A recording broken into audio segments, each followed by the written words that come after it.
Hello everyone, আসসালামু আলাইকুম। কেমন আছেন সবাই? আশা করি ভালো আছেন। আমিও ভালো আছি আল্লাহর অশেষ রহমতে। আজকে একটি রেসিপি নিয়ে চলে আসলাম। আপনাদের সাথে শেয়ার করব। আজকে তৈরি করব কলাপাতায় খাপড়ি ইলিশ। কেউ যদি কলাপাতায় খাপড়ি ইলিশ খেয়ে থাকেন তাহলে অবশ্যই কমেন্ট করে আমাকে জানাবেন। যার কারণে আমি কলাপাতা নিয়েছি আর এখানে একটু মশলা পানি দিয়ে মিক্সড করে রেখে দেব। এখানে নিয়েছি আদা রসুনের পেস্ট, ধনিয়া গুঁড়ি, হলুদের গুঁড়ি এবং শুকনা মরিচের গুঁড়ি। এটা পানি দিয়ে একটু গুলিয়ে রেখে দিলে বাটা মশলার স্বাদটা কিন্তু পাওয়া যায়।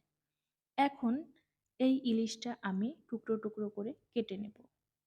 যেহেতু কলাপাতায় এটা রেসিপিটা তৈরি করব, এই জন্য অবশ্যই কিন্তু কলাপাতা লাগবে। এখন আমি ইলিশটা কেটে নিচ্ছি পিস পিস করে। যাদের হাতের কাছে কলাপাতা আছে তারাই কিন্তু এই রেসিপিটি খেতে পারবেন। কলাপাতা ছাড়া কিন্তু এই রেসিপিটি হবে না।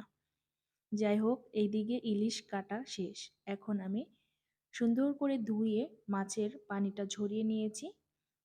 এখন যে মশলাটা বানিয়ে রেখে দিয়েছিলাম, এখানে কিছু পরিমাণ সরিষার তেল দিয়ে আর একটু নেড়েচেড়ে মিক্সড করে নিচ্ছি। যেহেতু খাপড়ি ইলিশ বলেছি কলাপাতায়, আমার তো এখন একটা মাটির খাপড়ি লাগবে।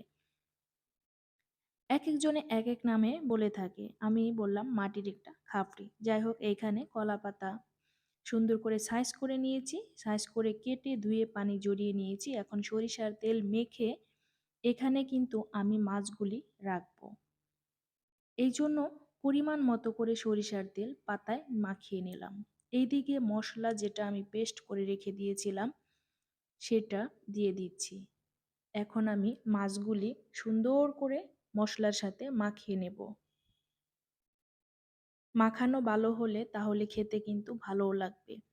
ঝালটা যে যেমন খাবেন ঠিক ওইভাবেই দিয়ে দিবেন। এখন কলাপাতার মধ্যে মাছগুলি আমি সাজিয়ে দেব এভাবেই। যতটুকু মশলা ছিল ততটুকুই আমি একদম কেচে কুচে সব কিছু মশলা এখানে দিয়ে দিলাম। আর দিয়ে দিলাম কুচি করে রাখা পেঁয়াজ এবং কাঁচামরিচ। কয়েকটা কাঁচামরিচ ফালি করে দিয়েছি। এটা একটু ঝাল ঝাল খেতেই বেশি ভালো লাগে। আর একটু সরিষার তেল মাছের মধ্যেও আমি দিয়ে দিলাম। এক চিমটি লবণও কিন্তু দিয়ে দিলাম। অবশ্য মশলার মধ্যে আমি স্বাদ মতো লবণটাও দিয়ে পেস্ট করে রেখে দিয়েছিলাম। আর এখানে সামান্য পরিমাণ পানি দিয়ে দিলাম, কারণ এখানে পানি দিতে হবে না বেশি। অল্প পরিমাণ পানি দিয়ে এখন আমি ওপরে কলা পাতা দিয়ে এইভাবে ভাঁজ করে তারপর কিন্তু একটা ঢাকনা দিয়ে শিল দিয়ে ভাড়া দিয়ে দিতে হবে। না হলে কিন্তু ওপরের পাতাটা যদি খুলে যায় তাহলে ভাপটা কিন্তু মাছের গায়ে ভালোভাবে লাগবে না। দেখুন আমি যেভাবে দিয়েছি ঠিক ওইভাবেই আপনারা দিবেন। আমি একটা ঢাকনা দিয়ে ওপরে শিল দিয়ে ভাড়া দিয়ে দিয়েছি।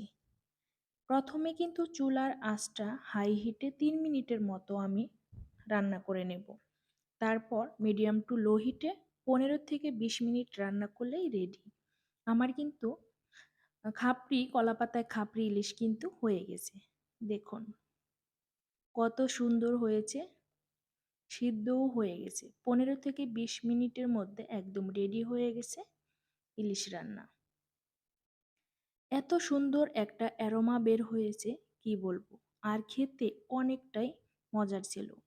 একদমই অরিজিনালি ইলিশের প্রায় কাছাকাছি স্বাদটা পাওয়া যায়। আপনারা যদি এইভাবে বাসায় ট্রাই করেন তাহলে খেয়ে দেখবেন সত্যি ভীষণ মজার। প্রিয় ভিউয়ার্স, দেখুন কালারটা কত সুন্দর হয়েছে আর খেতে ভীষণ মজার। সত্যি সহজেই কিন্তু তৈরি করে ফেললাম কলাপাতায় খাপড়ি ইলিশ। যারা যারা এখনও খাননি অবশ্যই এই রেসিপিটি দেখে ট্রাই করবেন। আমার ভিডিওটি যদি ভালো লাগে লাইক কমেন্ট শেয়ার করে পাশে থাকবেন। আবার নতুন কোনো ভিডিও নিয়ে আপনাদের সাথে চলে আসব। সেই পর্যন্ত সবাই ভালো থাকুন, সুস্থ থাকুন। আল্লাহ হাফেজ।